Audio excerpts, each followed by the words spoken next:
What up, what up? Welcome back to the channel. I'm J, and we are locked in. This is Sean Combs' The Reckoning, episode 3. And after episode 2, we seen the whole Biggie Tupac situation. What we believe that Diddy may have had a part in, maybe he didn't. Who knows? Only time will tell. But in episode 3, we're going to start going down the line of making the band and Aubrey O'Day, and we're going to go ahead and jump into that. Again, I want to reiterate, I'm just giving you guys the information from the actual documentary, about 15-20 minutes. I highly recommend you watch it on Netflix. It is a 4-part series. This is episode 3, and it's very well put together. But before we jump into it and we break down episode 3, if you like this kind of content, documentaries, TV show, movie breakdowns, recaps, then hit that subscribe button, turn on your notification bell, hit that like button, and let's get to 60,000 subscribers. This is Sean Combs' The Reckoning, episode 3, the recap. In 2025, Sean Combs was tried in federal court on charges including RICO, ex-trafficking, and violations of the Mann Act. He was convicted of 2 counts of transportation to engage in prostitution under the Mann Act and acquitted of the remaining charges. He was sentenced to 50 months in prison with time served. We have more footage from September 10th, 2024, 6 days before Diddy is arrested. He's walking around New York City. He's trying to get that public perception and image of him to be, I'm a man of the people. He's on the phone with one of his girlfriends. I can't tell which one it is, but he's like, they holding the bank open for me. So Diddy is feeling good. He's blowing some loud, and well, he thinks he's untouchable. We hear that Diddy was able to take a woman and change her whole life overnight. We're starting to see a pattern of what he was doing. He would always try to get with someone's side chick or their main woman and try to make them his quote unquote project. Now, Misa Hilton was his first project. This is Justin Combs' mother. While with Misa and having his son Justin Combs, he starts to develop his relationship with Kim Porter, who used to be with Al B. Sure. So when Al B. Sure hears that Sean Combs, the errand boy, is messing with Kim Porter, he felt a certain type of way, but he does tell Kim Porter, because they had a good relationship according to him, that hey, you better marry Diddy and have a lot of kids by him because he's going to be very rich. That's what Al B. Sure says. They said that Kim was from a good home. I've only heard good things about her, and they said Kim, she wanted a bad boy. And well, Diddy, the purest definition of bad boy. Kalani was a member of Dirty Money with Sean Combs and Don Richards, who was from Danity Kane. And she even says when Kim Porter was around, Kim Porter was a bad B. She was a high class, elegant woman. She just ended up with Diddy. Roger Bonds is one of the security guards for Diddy. Now, he said he never seen Diddy physically put his hands on Kim Porter, but he said he would be outside of the room where Diddy and Kim Porter would be in the room in physical altercations. She would come out with her hair all messed up. Now, I look at it as, you security, you allowed this to go down. Whether you seen it or not, you could hear what was going on in there. There should have been some kind of stoppage to it. Aubrey O'Day, a member of Danity Kane, who has for the last couple years always said that there was some kind of information on Diddy, but she never revealed it, and she does in this documentary. But she says once you become Diddy's girl, once he makes you his, that's how he starts the grooming and getting you to do exactly what he wants done. They say that Diddy felt like the air around him wasn't good enough for anybody but him. Us regular folk, we shouldn't be in Diddy's presence. And he learned from Andre Harrell that everything needed to be about Diddy. And that's why Diddy started throwing the all-white parties, the infamous parties. That's why he started the Sean John clothing. And that's why he was the face of everything, because he wanted all the attention of Bad Boy Records to be about Sean Combs. Mark Curry starts to talk about how he was writing for Bad Boy Records. He was on the Bad Boy for Life song. He was on the motorcycle. Mark Curry actually, he could rap. Now, while he was at Bad Boy, he was told by Diddy that I need you to write me a song for the Godzilla soundtrack. Now, this is one of the biggest songs that Diddy did, but Mark Curry was the one that wrote it. And he said he had a hard time writing it because he was writing music for himself. But remember, Diddy isn't an artist, so he had to just dumb it down. And he had to tell Diddy in the studio, you need to sing it this way. You need to rap it this way, because Diddy just didn't have the talent. He said Diddy was in the studio, see my loss, hear me cry.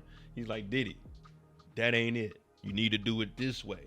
So Mark Curry was working very, very hard on getting this song put together, because this could potentially be big for him as far as writer credits and being casted out there as Mark Curry is a guy you need to go to if you need some songs written.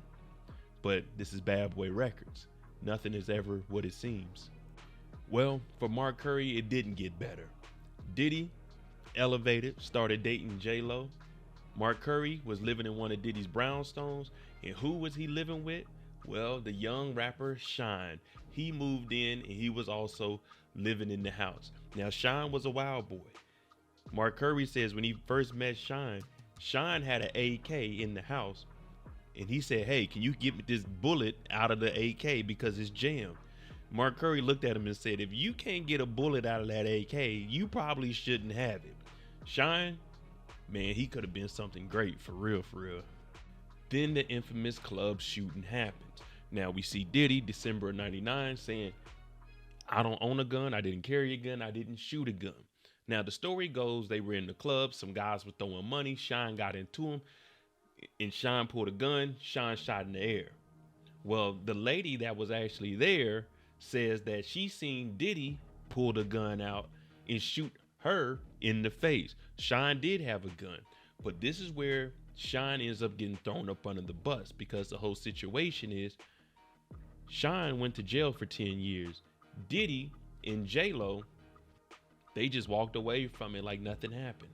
The lady goes on the news. She's telling any and everybody that will listen that Diddy was the one that shot her in the face.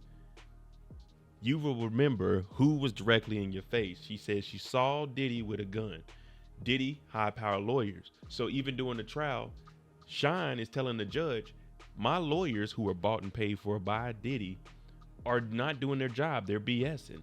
Long story short, Shine ends up getting 10 years for having a gun and shooting the gun. Diddy walks free. Him and J-Lo, they break up on Valentine's Day. And well, Shine gets deported from America. 8 months earlier, Diddy had already got in trouble with a felony charge. Now there's a video of Nas and Diddy, You Can Hate Me Now. Diddy is on the cross like he's Jesus, and they were telling Diddy that that's not a good look. Well, Steve Stout and Nas, they already put the video out with Diddy on the cross. So Diddy, which we know is known to tote bats, they go over to Steve Stout's office with a bat and they rough him up to try to get the video pulled down. Now Steve Stout has a broken arm and a broken jaw, but Diddy has money. Diddy didn't use baseball bats this time. It was champagne bottles, a telephone cord. But again, Diddy had money. Mark Curry said that Diddy told him that they were about to go over to Steve Stout's office. He didn't go. Well, with the money that Diddy has, Puffy huff over video, rapper beat record exec with bottle, phone, the cops say. Well, they ended up dropping this, and Diddy paid Steve Stout $500,000 to keep quiet. Diddy had a lot of things going on, and well, with the money he had, who did he have as a lawyer? Johnny Cochran, the one that beat the case for OJ. This is what Diddy had. Shine's lawyers were just some regular lawyers because he didn't have money. We know that Bad Boy wasn't paying artists. So Diddy hired the lawyers, threw Shine up under the bus, and Diddy continued on with life. And if you were around Diddy, you were either dead or going to jail. And everybody was going to jail except for Puff. No one was getting paid. So Diddy was just continuously losing artists. Mace, 112, total. It looked good, but the checks weren't right. Once Diddy started losing all of the artists, he realized that doing music the old way, signing them to these record deals where they ain't getting paid, all they're getting is the fame. This is when Diddy's transitioned over to television and MTV. And now we're in the Making the Band era.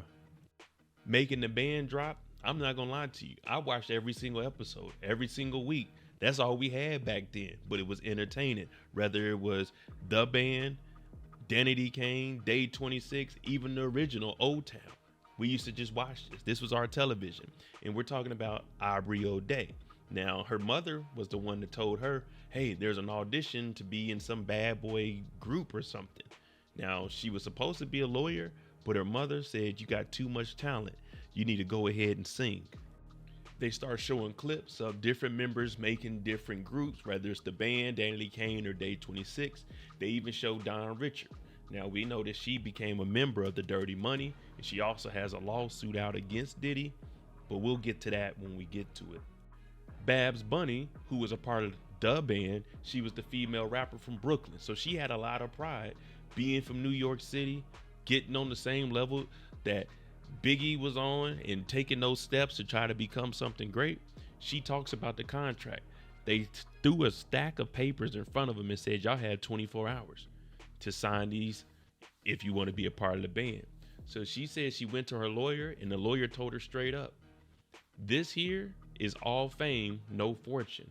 But she signed it anyway, because at this time, you're young, early 20s, this is an opportunity. You thinking you're going to be working with Diddy, and you don't know the ins and outs of the music business. So all of these artists were signing the contract. I know everyone says read the contract, but this is the 2000s. Things were different back then. And if you weren't old enough to know, you just don't know how the 2000s were. This was an opportunity of a lifetime. The shows are going #1. People are starting to recognize them. They're living up under Diddy, so Diddy is paying for their housing. So whatever little bit of money they're getting, it's more money than what they had, and now they have the fame. They're going on the road.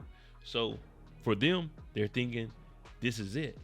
Now, we didn't know their backstories back then, and a lot of us assumed that they weren't getting paid. Well, I did growing up because I was a fan of the Locks, and I knew that they weren't getting paid and heard about that.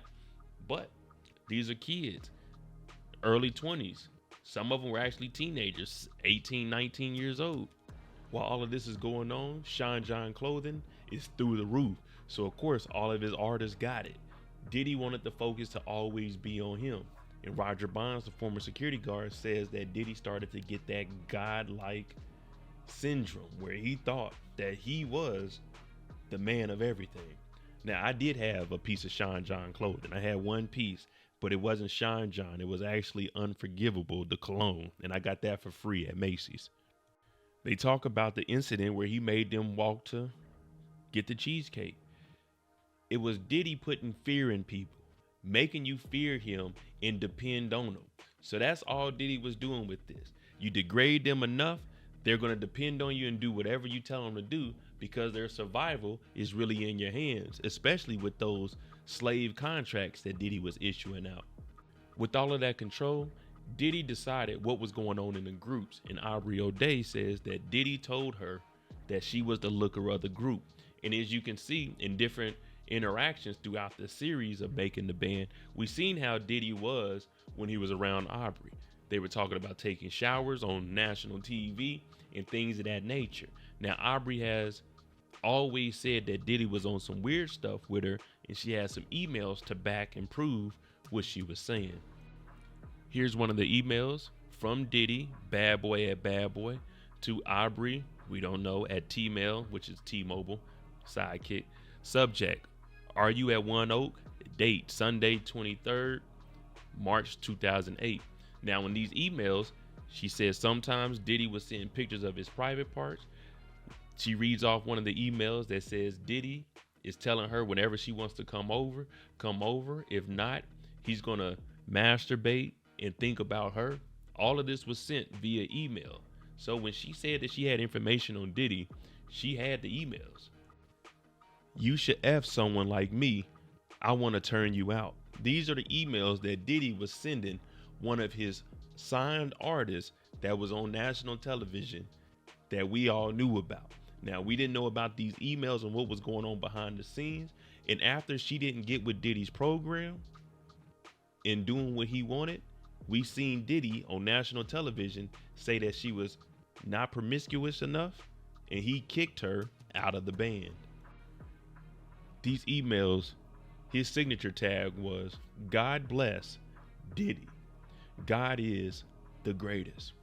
That's what Diddy was doing behind the scenes. After Diddy had a transition from the band, he wanted to focus back on him. So what did he do? A year later, he started Dirty Money. Dirty Money had some hits. We can't deny that.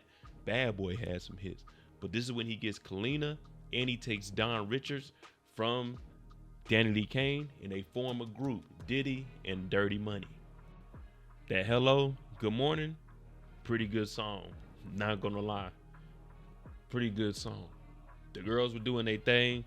Diddy was just Diddy. You don't expect much from him. But Dirty Money was a very good album. Kalina says they started the group. Her and Don were both 27 years old.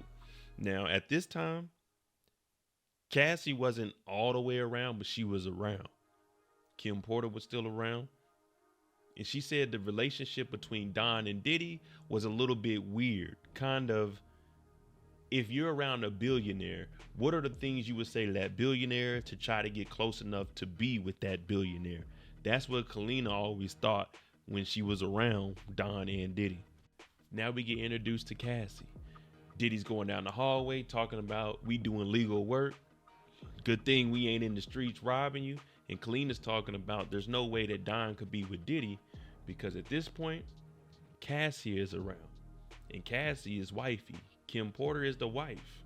So where would Don be? With the Cassie story, she was 19 years old. Diddy used to hear the music. Now, there was a stylist that told Ryan Leslie, who was a producer, about Cassie and said she just needed to be developed. Them two, they came together. They ended up making You and Me. And well, Diddy kept hearing that. And as we've seen before, Diddy did what Diddy did. He brought Cassie in the Bad Boy and slowly but surely started to push Ryan Leslie out so he could get next to Cassie. Diddy in the studio with Ryan Leslie. They're working on her next song. He's talking about, you might need a rapper on there. He says, I like the song, but I need to love it. Now, what we got exposed during the court case was Diddy actually flew her out to Miami. Ryan Leslie didn't come, said that he was booking her for a show, and whatever happened on the yacht happened on the yacht. Go back and look at the trial. They did X, and one thing led to another. Cassie began to hang with Diddy all the time and became his girlfriend. TV money is different than music money, and Diddy was getting all of it. And at this point, Diddy is larger than life. Ciroc comes to him with a proposition. They're only selling 40,000 cases of Ciroc. If they can move $1 million with Diddy, then well, they'll give him an insane amount of money. And what did Diddy do? Promoted it every single day. There was never a moment Diddy didn't have Ciroc in his hand, or one of his artists, or any artist at that point. Diddy went to work. Diddy did what Diddy does. Marketing, promoting and marketing. Over $100 million. Diddy was one of the first to actually step into the spirits game and open the doors for everybody. Now, him and Ciroc, he lost that deal. There was some other shady stuff going on behind the scenes, which we found out and was revealed through court cases. But at this point, Diddy, let's just be real, he was the man. Diddy's on top of the world. He changes women's lives overnight. Cassie was around, but Cassie was just a girlfriend. Cassie was wifey. Kim Porter was the wife. But whenever Kim Porter would come around, she put up with what Diddy and Cassie had going on.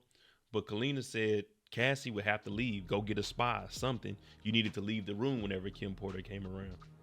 Puff signed Cassie to a 10-album deal, but he was paying for everything. This is a life she never experienced. And what he would always do was dangle, you're up next, we're going to work on your album. He would be in the studio with Kanye West, but Cassie wasn't allowed to come until 2 hours after. He would pick out her clothing, get her makeup done, tell her how to wear her hair, and then have her show up to the studio 2 hours later to show everyone that he had the quote-unquote baddest woman. Clayton Howard, one of the men that testified in the Diddy trial. He's a former ex-worker. His homegirl said that she thought he would be a good gigolo, so she got him some photos and put it online. He said one day in 2009, he ends up getting a call. Now, the call was from Cassie. He said whoever it was, they sound beautiful. He went and met them at the London hotel, and when he opened the door, Cassie had a wig on. Diddy came in the room, changed his voice, and had like a towel wrapped around his face so you wouldn't know it was him. And Cassie tells Clayton, you're here to please me in front of my husband. So he did that on several occasions.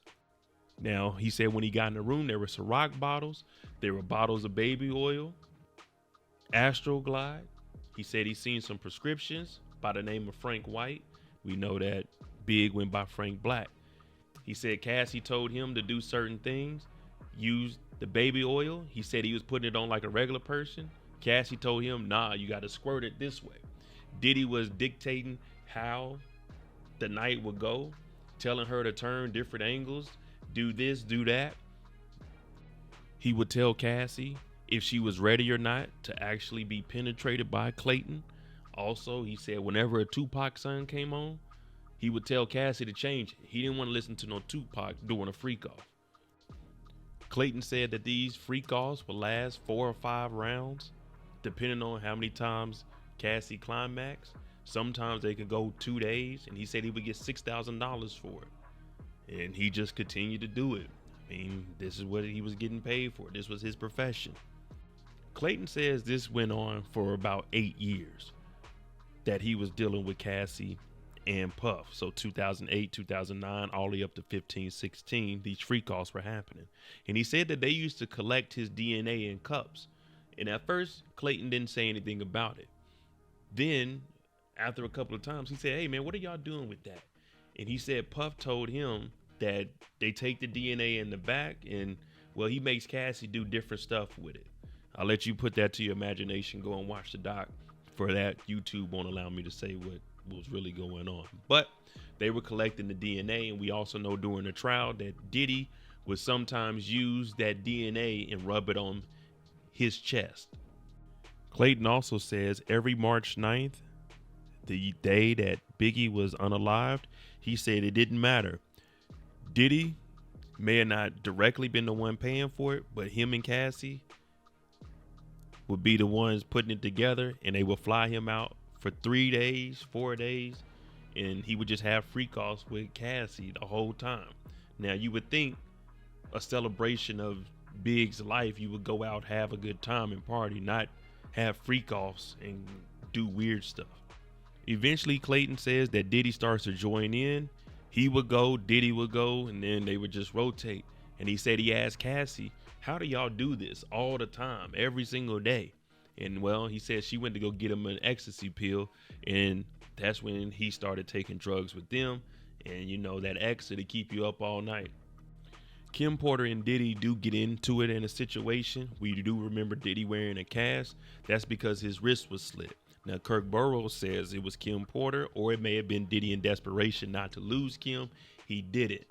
I'm going to take my life. But it says Sean Combs publicly denied that his wrist injury was a suicide attempt or caused by a woman. His spokesperson described it at the time as a freak accident. But we've known Diddy to lie. So we don't know what we can and can't believe. Clayton alleges that they did put GHB in the baby oil. Now, when we were in the courtroom, they said there wasn't none in anything that they sampled. But there's different times. You know, this could have been back in 2009, 10 in the early days. But he told Cassie, you don't have a job. There was no studio time. Your job is to do exactly what Diddy wants you to do. That's Clayton's words. He was there, and Kalani was there also, not doing the freak offs, but she did say that there was heavy drug usage. Clayton starts to talk about the abuse that he witnessed from Diddy on Cassie. He says sometimes Diddy would go and tell him that Cassie got up and ran. We got to go find her because he had abused her. They would come back, go in the master suite, 30 minutes, and Cassie would come out like nothing happened. He said one time he seen Diddy punch Cassie dead in her chest and knocked her across the room. So he's like, hey man, what are you doing, man? So he at least stepped up to Diddy and tried to say something. But we know Diddy didn't stop because we end up seeing the footage.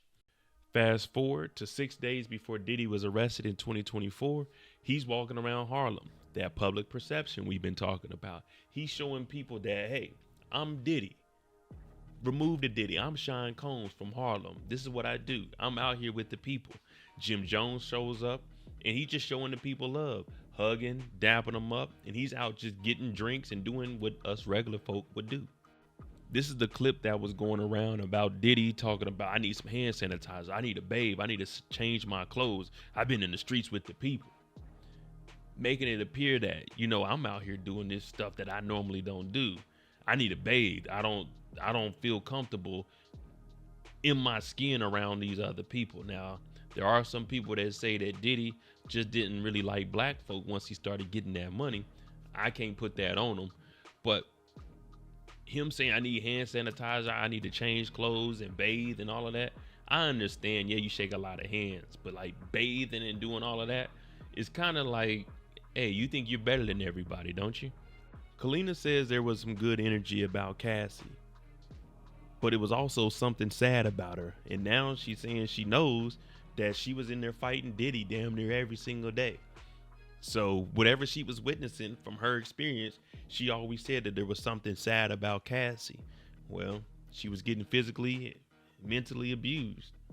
During the Bad Boy reunion tour, Cassie goes up to Kalani and sees that she's pregnant and says that's what she wants.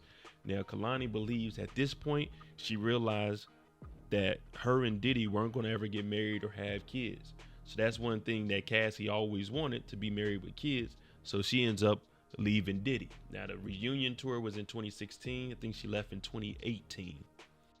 Then they go into the video footage that we all seen. Of course, we're not playing it, but that's where we're at in the timeline. Diddy in the hotel throwing Cassie down. We know that he put out a statement saying that this was all lies and it never happened. Then we seen the whole footage and we realized it did happen. Now, they do have some jurors that are going to be on here talking about it. And remember, Diddy wasn't on trial for domestic violence. Joy from episode 1 wasn't happy that Cassie was getting abused and beat by Diddy. What she was happy was now people are starting to realize what she's been saying, and it was happening to other people. So people won't continue to call her a liar, and that there's actually video proof of the same thing she was talking about in 92 when her mother wrote the letter to Diddy and his mother. Now Diddy finds out that Don Richards, she dropped the lawsuit also, saying that Diddy wasn't treating her right when it came to work labor, things of that nature. Now remember, Kalani always said that she felt that Don and Diddy had a interesting relationship with each other. While this is going on, Diddy's still filming everything. We got his son Justin in the bathroom talking to his dad, and he's saying, yeah man, they trying to tear a black man down. I like to say and reiterate, this isn't tearing a black man down. If this is what happened, then this is what happened. If you did these horrible things, then it's not tearing a black man down. You're tearing yourself down by your actions. So of course he's innocent until proven guilty. But I hate that tearing another black man down narrative. If you don't do bad, then there's no way they can tear you down. Now, if they're lying on you, okay. But we're looking at the footage of what you've done. More than 100 civil cases have been filed alleging ex-conduct related to Sean Combs. As of airing, 77 cases are pending. In a court filing, Mr. Combs denies ever being alone with Joy or engaging in any actual misconduct. He vehemently denies the allegations, calling them false and salacious. As of airing, the case remains pending. Sean Combs and Cassie Ventura have both denied their claims that the baby oil used in the freak-offs was laced with any drugs. In 2025, Sean Combs was tried in federal court on charges including RICO, ex-trafficking, and violations of the Mann Act. He was convicted on 2 counts of transportation to engage in prostitution under the Mann Act and acquitted of the remaining charges. He was sentenced to 50 months in prison with time served. All right, there you go. Episode 3, Sean Combs: A Reckoning on Netflix. Again, go and watch the actual documentary. We just touched on the key points. There's a lot of details, and the story is very well put together. I'm Aubrey. Let me know what you gathered from this episode. If you like this kind of content, hit that like button, hit that subscribe button. Let's get to 60,000 subscribers. Thanks for watching. I'm out. Jimmy on the beat, boy.